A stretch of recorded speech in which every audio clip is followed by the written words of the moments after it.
My name is Sandra, and I'm 58 years old. For 32 years, I poured my heart and soul into raising my son David after losing my husband when David was just 8. I thought I'd built something unbreakable between us, a bond forged through countless sacrifices, late-night homework sessions, and dreams we shared together. But sometimes, the people we love most can surprise us in ways that cut deeper than any stranger ever could. Sometimes, a single phone call can shatter everything you believed about your place in someone's life. What happened next changed everything I thought I knew about love, loyalty, and what it truly means to be someone's priority. Before I share what my son told me that night, I'd love to know where you're watching from. Drop a comment below and let me know what state or country you're in. If this story touches your heart, please hit that like button and don't forget to subscribe for more real-life stories that matter. Now, let me take you back to where it all began. Once upon a time, David and I were inseparable. After my husband Michael passed away from a sudden heart attack, leaving me widowed at 26 with an 8-year-old boy, I made a promise at his graveside. I would be both mother and father to David. I would give him everything he needed to become the man his father would have been proud of. I remember those early years so vividly. David would crawl into my bed during thunderstorms, and I'd tell him stories about his father's courage until he fell asleep in my arms. Every Sunday morning, we had our special tradition. I'd teach him to make pancakes from scratch using my grandmother's recipe. He'd stand on a little wooden stool I painted blue, his small hands mixing the batter while flour dusted his pajamas. Those pancakes never turned out perfect, but David would always declare them the best in the world. When David struggled with math in 4th grade, I sat with him every evening at our kitchen table. I learned algebra all over again just to help him understand. When he wanted to try Little League, but we couldn't afford the equipment, I worked double shifts at the local diner and sold my grandmother's china to buy his first glove and cleats. The joy on his face when he caught his first fly ball made every sacrifice worthwhile. High school brought new challenges. David discovered he had a gift for engineering spending hours, building elaborate contraptions in our garage. I converted half of our basement into a workshop for him, complete with proper lighting and storage for his projects. When other kids went to expensive summer camps, David and I went camping in state parks. We'd hike during the day and sit around campfires at night, talking about his dreams of building bridges and designing skyscrapers. College was our biggest hurdle. My teaching salary barely covered our basic needs, let alone university tuition. I sold my car and took the bus to work for 2 years, putting every extra dollar toward David's education fund. I picked up weekend tutoring jobs and sold homemade crafts at local markets. When it still wasn't enough, I took out a second mortgage on our house. Every night during his freshman year, David called me at exactly 9 o'clock. We'd talk for at least an hour about his classes, his roommate, the campus food, his hopes and fears. He'd tell me about his engineering professors and the incredible projects they were working on. I lived vicariously through his excitement, feeling proud that my sacrifices were building his future. His graduation day remains one of the most beautiful moments of my life. Watching David walk across that stage in his cap and gown, knowing how hard we'd both worked to get him there, brought tears of pure joy to my eyes. He found me in the crowd, afterward hugged me tight and whispered, I couldn't have done any of this without you, Mom. You're my hero. 3 years ago, David brought Jessica home for the first time. She was pretty and polished, with perfectly styled blonde hair and an MBA from a prestigious university. I spent weeks preparing for their visit, repainting the guest room, planning elaborate meals, buying fresh flowers for every room. I wanted to make the perfect first impression on the woman who'd captured my son's heart. From the moment Jessica walked through my door, I sensed something cold in her demeanor. She barely made eye contact, answered my questions with polite but distant responses, and seemed to scrutinize everything about my home and lifestyle. When I showed her David's childhood photos, she glanced at them briefly before checking her phone. When I served the special dinner I'd prepared, she picked at her food and mentioned she was watching her carbs. David seemed different around her, too. He was more reserved, less likely to share the little details about his life that had always made our conversations so rich. When I asked about his latest project at work, he'd give short answers instead of the enthusiastic explanations I was used to. But I told myself this was normal. Young men often become more private when they're building serious relationships. Their wedding planning became my first real glimpse into Jessica's controlling nature. She had very specific ideas about everything and made it clear that my suggestions weren't welcome. When I offered to help with decorations or catering to save money, she politely declined, saying she preferred to handle things professionally. When I asked if I could give a mother of the groom speech, she said they'd decided to keep things simple without family speeches. The wedding itself was beautiful, but felt oddly impersonal. I watched my son promise his life to someone who'd barely acknowledged my existence throughout the entire engagement. During the reception, I sat at a table with distant relatives I barely knew, while Jessica's family filled the tables closest to the head table. When the photographer took family pictures, Jessica positioned herself in ways that often left me standing awkwardly at the edge of the frame. After they returned from their honeymoon, I hoped things would improve. Instead, the distance only grew wider. When Emma was born 6 months later, I was overjoyed to become a grandmother. I rushed to the hospital with a handmade baby blanket I'd spent weeks crocheting, only to find that Jessica's mother was already holding the baby, while Jessica's sister took photos. I was allowed a brief moment to hold Emma before Jessica said the baby needed to rest. The changes started subtly, like a slow leak that gradually drains all the water from a bucket. David's daily phone calls became every other day, then twice a week, then whenever he found time.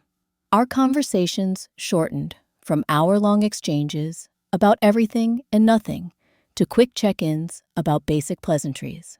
When I asked about Emma's development or David's latest engineering projects, his responses became increasingly vague and hurried.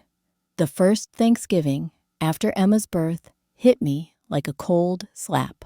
For 24 years, David and I had shared this holiday together, creating traditions that meant everything to me.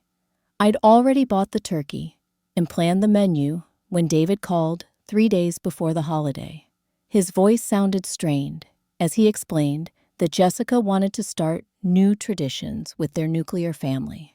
They'd be staying home, just the three of them. I spent that Thanksgiving alone for the first time in my adult life, staring at a refrigerator full of food I'd prepared for a celebration that would never happen. I tried to convince myself this was natural, that new families needed to establish their own routines. But the emptiness in my house echoed with all the laughter and stories that should have filled it. My 57th birthday passed without acknowledgement until David called 2 days later. His apology felt rushed and scripted, like Jessica had reminded him of his oversight and demanded he make the call. When I mentioned feeling forgotten, he sighed heavily and said, "Mom, we're really busy with the baby right now. You have to understand that our priorities have shifted." Those words stung more than I wanted to admit. I'd always understood that David's family would come first. What hurt was the implication that being understanding meant accepting complete exclusion. I began to feel like a childhood toy that had been outgrown and stored away, only retrieved when someone felt guilty enough to remember it existed. My attempts to maintain our relationship began to feel increasingly one-sided. I'd call and get voicemail more often than not. When David did answer, background noise from his household made it clear I was competing for his attention. Jessica's voice could often be heard, directing him toward some task that needed immediate attention, cutting our conversations short. I started driving by their house occasionally, hoping to catch a glimpse of Emma playing in the yard, or perhaps run into David while he was checking the mail. One afternoon, I knocked on their door with a batch of chocolate chip cookies I'd made, using Emma's favorite recipe from our Sunday baking days.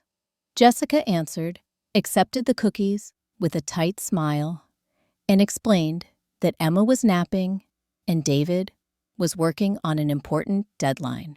The door closed before I could ask when might be a better time to visit. Social media became my window into their lives, showing me moments I was no longer invited to share.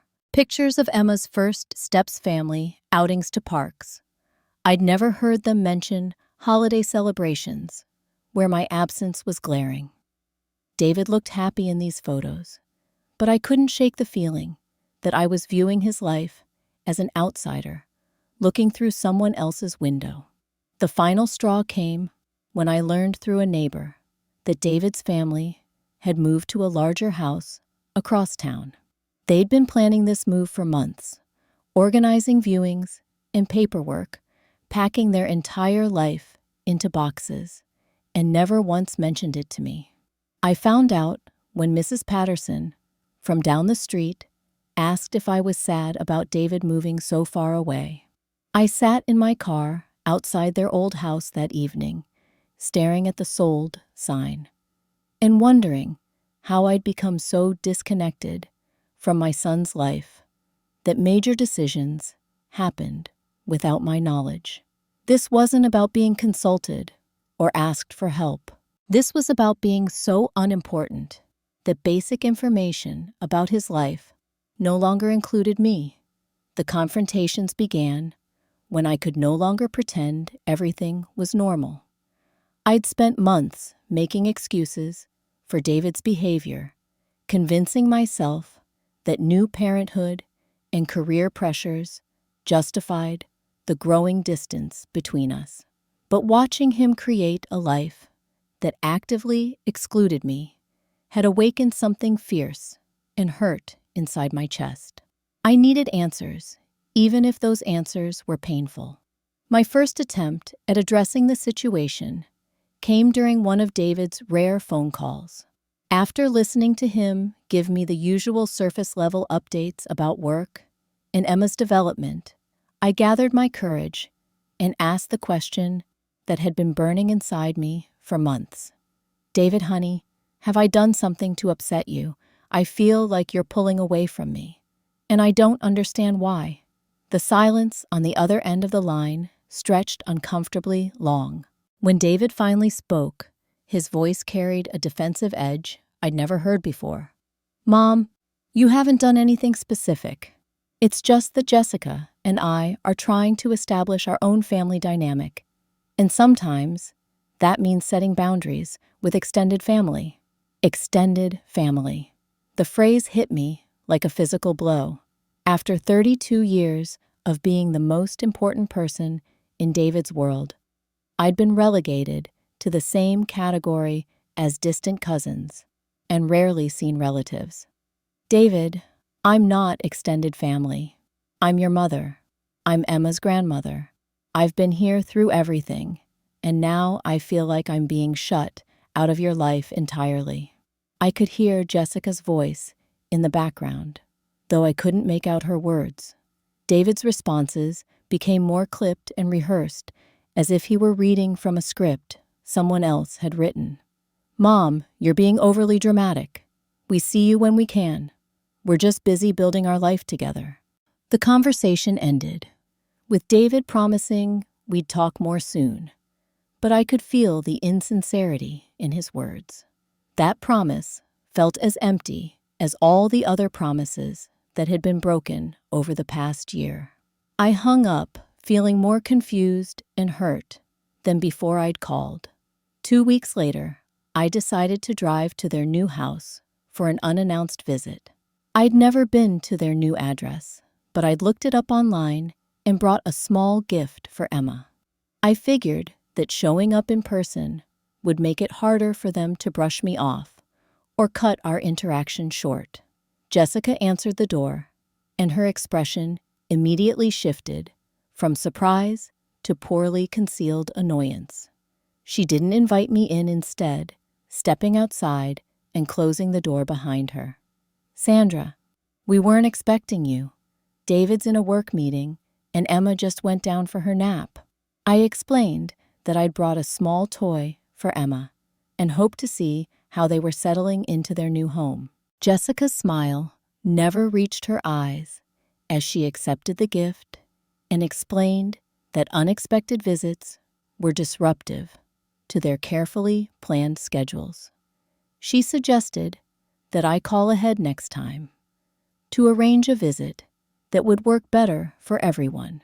When David appeared in the doorway, I felt a surge of hope that quickly turned to disappointment. Instead of greeting me with the warmth I remembered, he looked almost embarrassed by my presence. "Mom, what are you doing here?" Jessica said you stopped by without calling first. The accusation in his tone made me feel like a stranger who'd trespassed, rather than a mother visiting her family. I tried to explain that I'd simply wanted to see their new place and spend a few minutes with Emma, but David's responses were cold and formal. He agreed that I should call before visiting in the future and said they'd try to schedule something soon. As I drove home, tears blurred my vision. The sun, who used to light up when I surprised him with unexpected visits, now treated my presence like an unwelcome intrusion. The woman I'd tried so hard to accept had successfully positioned me as an outsider in my own family. I began to understand that Jessica hadn't just married David. She'd systematically replaced me in his affections and priorities. Our next major confrontation came when I called to ask about Emma's upcoming second birthday. I'd been planning to take her shopping for a special present and hoped to help with party preparations, just as I'd done for David's birthday celebrations throughout his childhood.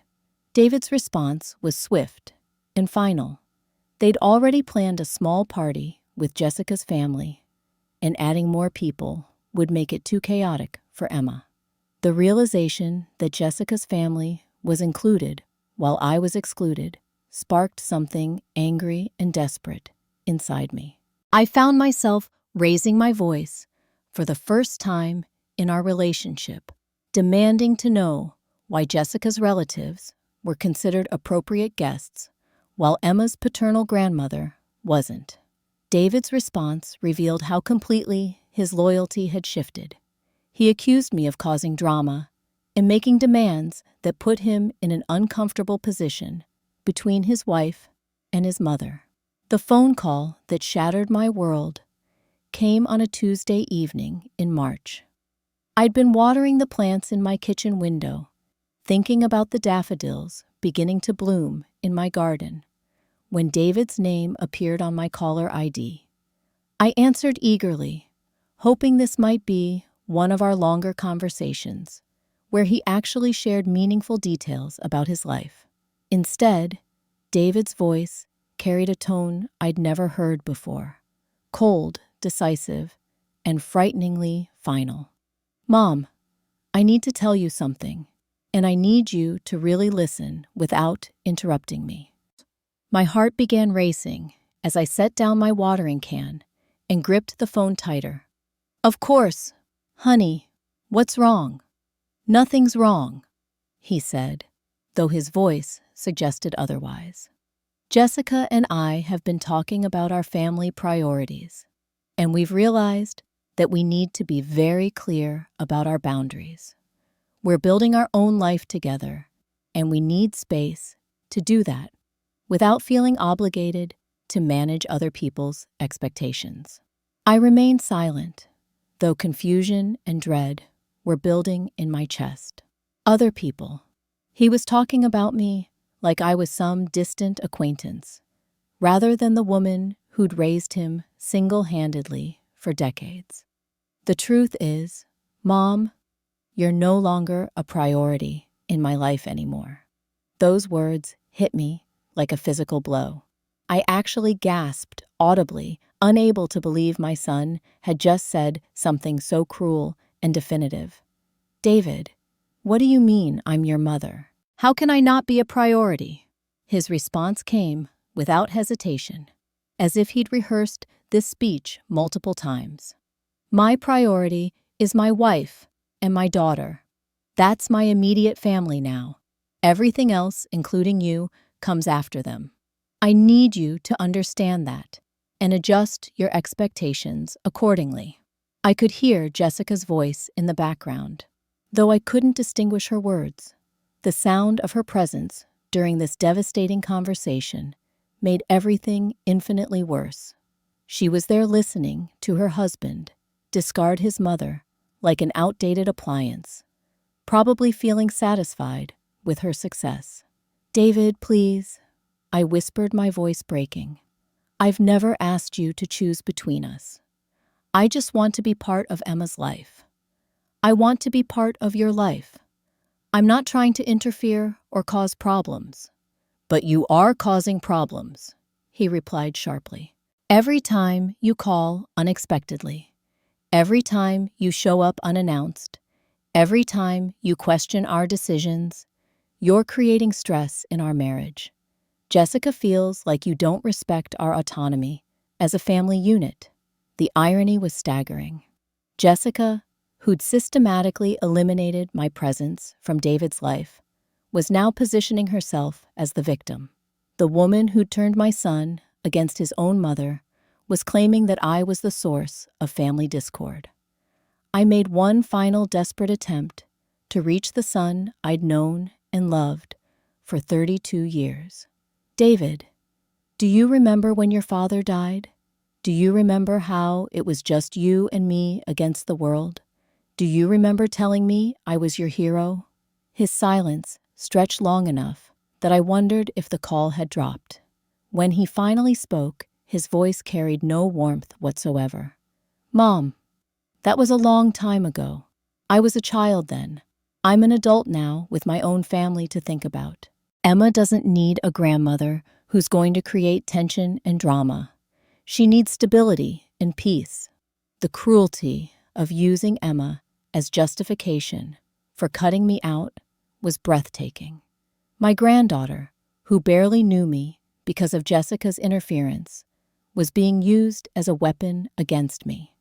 David hung up without saying goodbye, leaving me alone in my kitchen with the echo of his words and the devastating knowledge that I'd lost my son completely.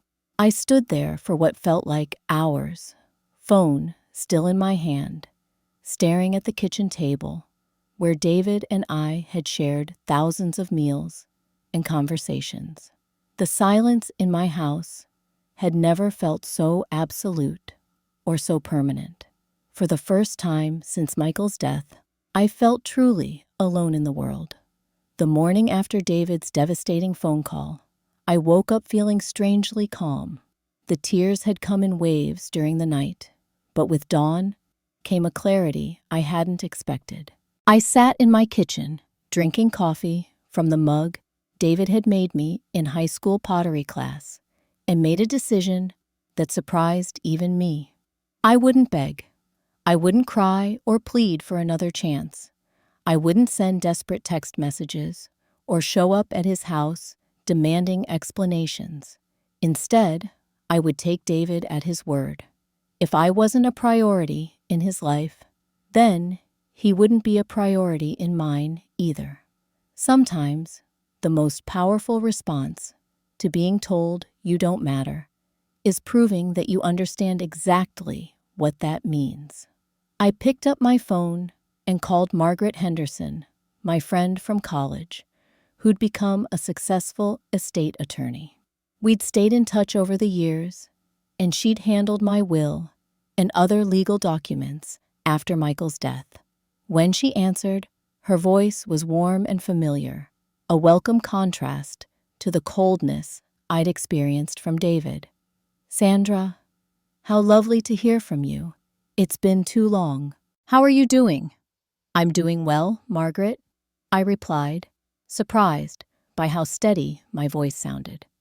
"I hope you don't mind me calling with business rather than pleasure, but I need to make some changes to my will and estate planning. Would you have time to meet this week?" Margaret's tone became immediately professional, while maintaining its warmth. "Of course. Is everything all right? Are you dealing with any health issues I should know about?" "No health problems," I assured her. "Just some family circumstances that have made me reconsider how I want my affairs handled. I'd prefer to discuss the details in person, if that's possible." We scheduled an appointment for Thursday afternoon. I spent the intervening days thinking carefully about my decision, examining it from every angle, to make sure I wasn't acting purely from hurt feelings. But the more I considered David's words, the more convinced I became that he'd made his position perfectly clear. He'd drawn the boundaries of his life, and I was outside them. My estate planning should reflect that reality. Margaret's law office was located in a beautifully restored Victorian house downtown. Walking through those doors felt like stepping into a space where important decisions were made with careful consideration rather than emotional manipulation. Margaret greeted me with a hug and led me to her private office, where tall windows overlooked a garden filled with spring flowers. "Now then," she said, settling behind her mahogany desk with my existing documents spread before her. "Tell me what changes you'd like to make." I took a deep breath and spoke the words I'd been practicing. "I want to remove David as my primary beneficiary and redirect my estate to charity. All of it. The house, my savings accounts, my retirement funds, my car, my jewelry, everything." Margaret's eyebrows rose slightly, but her expression remained neutral and professional. "That's certainly a significant change. May I ask what's prompted this decision?" I explained the situation without editorializing or expressing anger. I simply told her about David's gradual withdrawal from my life, Jessica's obvious hostility toward me, and David's final declaration that I was no longer a priority. Margaret listened without judgment, occasionally asking clarifying questions about specific events or timeline details. "I see," she said when I'd finished, "and you've given this careful consideration. Estate changes made in emotional distress can sometimes be regretted later." "I've never been more certain of anything in my life," I replied. "David has made it clear that his immediate family doesn't include me. Therefore, my immediate beneficiaries shouldn't include him. I'd like my estate to go to organizations that actually value what I can provide." We spent the next hour discussing charitable organizations and causes that aligned with my values. I chose 3 primary beneficiaries: a local children's shelter that provided homes for abandoned and neglected kids, a scholarship fund for single mothers pursuing education, and a foundation that supported elderly people who'd been isolated from their families. The irony wasn't lost on me. My estate would now benefit children who needed maternal figures, women who were struggling alone, as I had, and elderly people who'd been discarded by their families, just as I had been. David's rejection had opened my eyes to needs I wanted to address, even after my death. Margaret prepared all the necessary paperwork with her usual thoroughness. As I signed each document, I felt a weight lifting from my shoulders that I hadn't even realized I'd been carrying. For years, I'd structured my life around being David's mother and Emma's grandmother. Now, I was free to structure my life around being Sandra, a woman with her own value and her own choices. "I'll need you to write a brief letter explaining your decision," Margaret advised. "In case there are any challenges to the will, later it helps to have documentation showing that this change was made with clear intent and sound reasoning." I wrote the letter that afternoon, sitting at my kitchen table with afternoon sunlight streaming through the windows. The words came easily because they were simply the truth. My son informed me that I am no longer a priority in his life. I have decided to honor his wishes by ensuring that he is no longer a priority in mine. My estate will instead benefit those who understand the value of love, loyalty, and family bonds. I sealed the letter in an envelope and returned it to Margaret's office the next day. Walking back to my car, I felt something I hadn't experienced in months: peace. David had told me exactly where I stood in his life. Now he would eventually learn exactly where he stood in mine. The months that followed my legal changes brought unexpected gifts.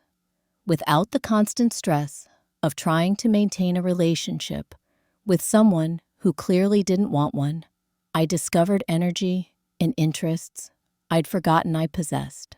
For the first time in years, I wasn't organizing my schedule around David's potential availability or holding my evenings free in case he might call. I joined a community cooking class at the local recreation center, something I'd always wanted to do but never prioritized. The group met every Tuesday evening, and I found myself surrounded by people my own age who were exploring new recipes and sharing stories about their own families. Nobody expected anything from me except participation and friendship. It was there that I properly met Tom Williamson, a widower who lived just 3 blocks from my house. We'd been neighbors for years, occasionally waving when we collected our mail or worked in our gardens, but we'd never had a real conversation. Tom had lost his wife to cancer 2 years earlier, and like me, he was learning to build a life that didn't revolve around caring for someone else. Our friendship developed naturally through shared grocery shopping trips and morning walks around the neighborhood. Tom had a gentle sense of humor and a way of listening that made me feel heard rather than judged.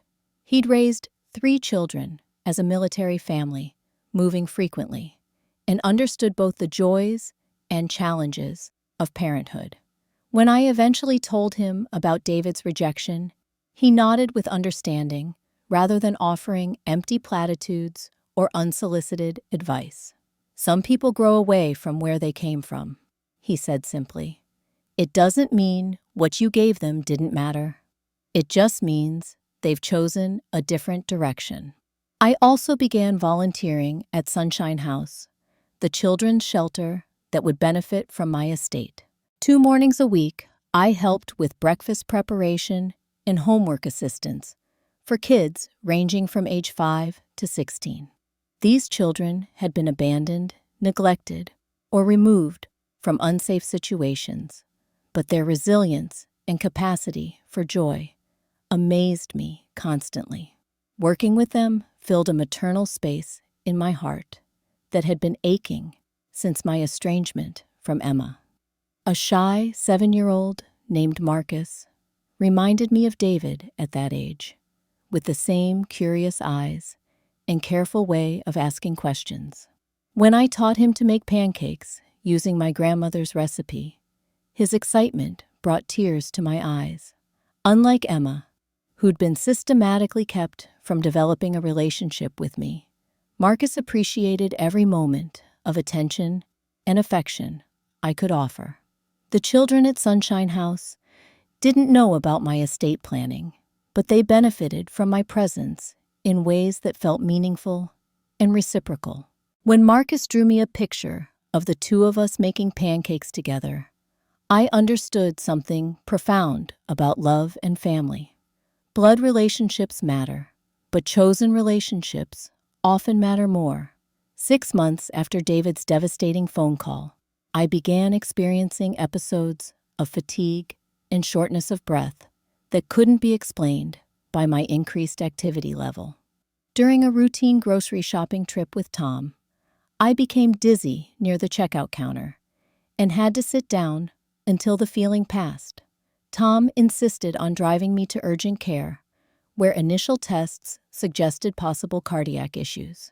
Dr. Richards, a cardiologist who'd been recommended by my primary physician, delivered news that was serious, but not immediately life-threatening. My heart muscle had weakened, likely due to a combination of age stress and genetic predisposition. With proper medication and lifestyle adjustments, I could expect years of relatively normal activity, but I would need regular monitoring and should avoid excessive stress. The irony of stress-related heart problems wasn't lost on me, considering the emotional trauma David's rejection had caused. But I felt strangely grateful for the diagnosis, because it clarified something important. Life was finite, and I wanted to spend whatever time I had left surrounded by people who genuinely valued my presence. I called David to inform him about my diagnosis, not because I expected sympathy or support, but because it seemed like basic information a son should have about his mother's health. Jessica answered his phone, her voice immediately cooling when she recognized mine. "David's at work," she said curtly. "Is this an emergency?" I explained that I'd been diagnosed with a heart condition and wanted David to have my doctor's contact information in case of future medical decisions. Jessica promised to pass along the message, her tone suggesting this was an inconvenience rather than important family health information. David called back 3 days later during his lunch break. His concern seemed genuine but distant, like worry for an aging acquaintance rather than his mother. He asked appropriate questions about my prognosis and treatment plan, but offered no emotional support or suggestions for increased contact between us. "I hope you feel better soon, Mom," he said, before ending our brief conversation. "Take care of yourself. Take care of yourself." The phrase that people use when they're washing their hands of responsibility for someone else's well-being. I hung up the phone without anger or surprise. David had been consistent in his message. I simply wasn't his concern anymore. Tom, on the other hand, insisted on driving me to medical appointments and helped me organize my medications. The children at Sunshine House made get-well cards that covered my refrigerator with colorful expressions of love and hope. My cooking class friends brought casseroles and offered to help with grocery shopping. I realized that the family I'd built through choice and shared interests was providing more support than the biological family that had discarded me. Marcus, my 7-year-old pancake-making partner, gave me the most precious gift of all. After hearing that I'd been sick, he approached me shyly during my next volunteer shift and pressed a small, carefully wrapped package into my hands. Inside was a child's plastic bracelet with letter beads that spelled "Best Grandma." He'd used his own allowance money to buy it at the shelter's tiny gift shop, and his social worker had helped him wrap it. "I know you're sad about your real grandson," he whispered, "but you can be my grandma too, if you want."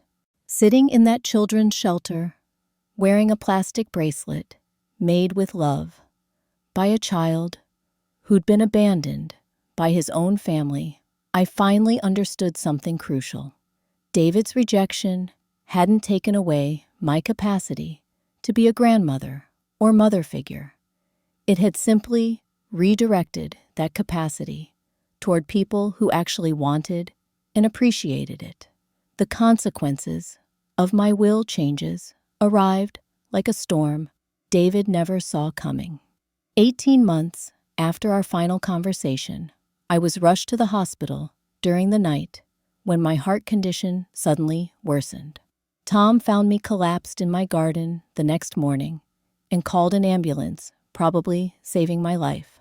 While I was in intensive care, sedated and connected to machines that monitored every heartbeat, the hospital's social services team contacted David as my next of kin.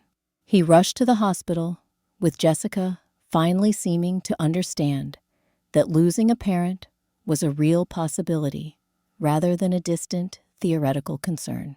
Margaret had stored copies of my medical directives and estate documents with the hospital, as I'd requested after my diagnosis. When David asked about my condition and prognosis, the medical team also provided him with information about my legal arrangements. The moment he learned about my will changes was the moment everything shifted in his understanding of our relationship. I was conscious but weak when David burst into my hospital room, his face a mixture of shock, anger, and something that might have been regret. Jessica remained in the hallway, apparently uncomfortable with the emotional intensity of the situation she'd helped create. "Mom," David said, his voice shaking, "the lawyer said you changed your will." She said, "I'm not your beneficiary anymore. Is that true?" I looked at my son, really looked at him for the first time in months. He appeared older, more stressed, with lines around his eyes that hadn't been there before. But what struck me most was the expression of genuine distress on his face. For the first time since his marriage, David seemed to care about my feelings and decisions. "Yes, it's true," I replied quietly. "You told me I wasn't a priority in your life anymore. I decided to honor your wishes by ensuring you're not a priority in mine either." The impact of my words was immediate and visible. David's face crumpled like a child who just realized the magnitude of a terrible mistake. "Mom, I didn't mean it like that. I was just trying to establish boundaries. I didn't mean you weren't important to me at all." "But you did mean it, David," I said, surprised by the gentleness in my own voice. "You meant every word. You told me that Emma didn't need a grandmother who created tension. You said I was causing problems in your marriage just by existing in your life. You told me to adjust my expectations because I would never be a priority again." Tears began rolling down David's cheeks, the first genuine emotion I'd seen from him since his wedding day. "I was wrong. I was so wrong, Mom. Jessica convinced me that you were trying to control our lives, but I can see now that you were just trying to love us." I reached out and took his hand, feeling the weight of all the years I'd spent protecting and nurturing him. "David, I've never stopped loving you, but I've learned something important about love in the past year. Real love doesn't beg for crumbs. Real love doesn't accept being treated as an inconvenience or burden. Please," he whispered, "please don't leave everything to charity. I know I hurt you, but you're still my mother. Emma is still your granddaughter. Can't we find a way to fix this?" For a moment, I felt the familiar pull of maternal instinct, the desire to forgive everything and pretend none of the pain had happened. But I'd learned too much about my own worth over the past months to simply return to the old patterns that had allowed me to be discarded so easily. David, I've made my peace with my decisions. My estate will go to children who need love, women who are struggling alone, and elderly people who've been abandoned by their families. These are people who understand the value of what I have to offer. But I understand now too, David protested. I know I made mistakes, but I want to make them right. I want Emma to know her grandmother. I want you to be part of our lives again. I squeezed his hand gently. Do you really want that, David? Or do you want it because you've just learned there are financial consequences for treating me as disposable? If I hadn't changed my will, would you be here fighting for our relationship? The question hung in the air between us, like a challenge neither of us could ignore. David's silence stretched long enough to provide its own answer. His sudden interest in rebuilding our relationship had been triggered by discovering my legal changes, not by any genuine recognition of what he'd lost. I'll tell you what I'm willing to do, I said finally. I'm willing to give you a chance to prove that you value me for who I am, not what I can leave you. If you can show me that you genuinely want a relationship with me, if you can treat me like a priority rather than an obligation, then we can rebuild something real between us. What would I need to do? David asked eagerly. Start by having an honest conversation with Jessica about her treatment of me. Address the fact that she systematically eliminated me from your life and that you allowed it to happen. Then show me through your actions, not your words, that you understand what family actually means. David nodded, wiping his eyes. And if I do those things, will you change your will back? I smiled sadly, recognizing that even in this moment of supposed understanding, David's first concern remained financial rather than relational. That remains to be seen, honey. But I'll tell you this much, my will reflects my relationships. If our relationship changes authentically, then my legal arrangements might change too. But any changes will be based on your actions over time, not your promises in a hospital room. As David left that evening, I felt a complex mixture of hope and sadness. Perhaps my son was capable of growth and genuine remorse. Perhaps Jessica's influence could be overcome by David's belated recognition of what he'd lost. But I'd also learned not to sacrifice my peace or self-respect for the possibility of reconciliation that might never materialize authentically. The days that followed brought regular visits from David, always without Jessica. We began having careful conversations about the past year, with David slowly acknowledging how completely he'd allowed his wife to reshape his relationship with his mother. He admitted that Jessica had convinced him I was manipulative and controlling characterizations he now recognized as unfair and untrue. But rebuilding trust is a slow process, especially when it requires someone to fundamentally change their priorities and loyalties. David's efforts seemed genuine, but they also felt fragile, like new growth that might wither under pressure from Jessica or the demands of his daily life. I was discharged from the hospital after a week with Tom and several friends from Sunshine House celebrating my recovery. David visited regularly during my recuperation, but I noticed that Jessica never accompanied him, and Emma was never mentioned as a reason he couldn't stay longer. The future of our relationship remained uncertain, suspended between David's newfound remorse and the deeper changes that would be required for genuine reconciliation. But I'd learned something invaluable. Through my ordeal, my worth wasn't determined by other people's recognition of it. Whether David ultimately chose to rebuild our relationship or continued prioritizing Jessica's hostility, over his mother's love. I would be fine either way.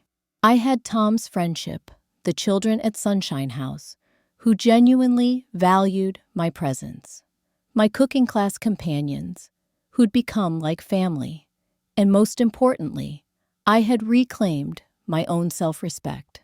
My will might change again someday, but my understanding of my own worth would remain constant.